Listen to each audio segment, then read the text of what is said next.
Welcome to SK Study Corner. In today's session, we'll dive into Chapter 4, Environmental Management from the Maharashtra State Board Science and Technology Part 2 textbook for Class 10. Let's explore how we can understand, protect, and restore our environment together. Environmental management means understanding, conserving, and improving nature. It's one of the 10 chapters in your textbook and highlights that human life is impossible without nature. As Mahatma Gandhi said, the earth provides enough to satisfy everyone's need, but not everyone's greed. The main aim is to solve environmental issues now so future generations don't suffer. An ecosystem is formed by the interaction of living and non-living things. Plants act as producers, animals like deer and lions are consumers, and decomposers like insects clean the environment. Food chains and natural cycles like water and oxygen maintain balance in ecosystems. The environment includes everything, natural and man-made, that affects living things. It can be natural, like air and water, or artificial, like cities and buildings. Ecology is the science that studies how living things interact with their environment. A pond or even the earth itself can be considered an ecosystem. Environmental imbalance is caused by both natural and man-made factors. Natural ones include earthquakes and cyclones. Human activities like deforestation, pollution, and overuse of resources add to the damage. Pollution can affect the air, water, soil, and even the climate. Pollution is any harmful change in air, water, or soil. Air pollution involves harmful gases and dust. Water pollution comes from industries and sewage. Soil pollution causes poor crop growth.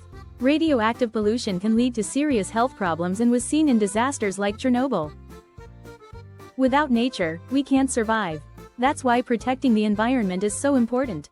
Everyone must be made aware, especially children, so they grow up caring about nature. All countries, rich or poor, are now taking steps to conserve the environment. India has strong laws to protect the environment. The Forest Conservation Act stops forests from being used for other purposes. The Environment Protection Act controls pollution. The Wildlife Protection Act bans trading of rare animals. Other rules tackle noise, e-waste, and biomedical waste. The National Green Tribunal ensures these laws are followed. Biodiversity means the variety of life in nature, different genes, species, and ecosystems. We must protect rare species and preserve ecosystems by creating national parks, sanctuaries, and bioreserves. Following environmental rules and using traditional knowledge also help conservation efforts. The IUCN Red List includes endangered animals like the lion-tailed monkey and the red panda. Biodiversity hotspots are areas with high species richness but are under threat. India has many such regions like the Western Ghats and Eastern jungles. Sacred groves are forests protected by communities and are vital for conservation. Every person can make a difference, like Jadav Payeng from Assam who planted a forest on his own. Many international and Indian organizations work for environmental protection, including the WWF and Bombay Natural History Society. Their combined efforts support awareness, conservation, and research. Green energy is clean and doesn't harm the environment. Hydropower, wind, and solar energy are good examples. Biofuels from crops and waste are also promising. Though some green energy sources have limitations, they're far better than fossil fuels or nuclear energy when it comes to protecting nature. Managing pollution is key to protecting the environment. Solid waste is turned into compost. Sewage is treated with microbes. Clean technologies use bacteria to clean oil spills, plastics, and even radioactive waste. Plants like mustard and sunflower help remove harmful substances from the soil. These are known as bioremediation and phytoremediation. Microbes help in farming too.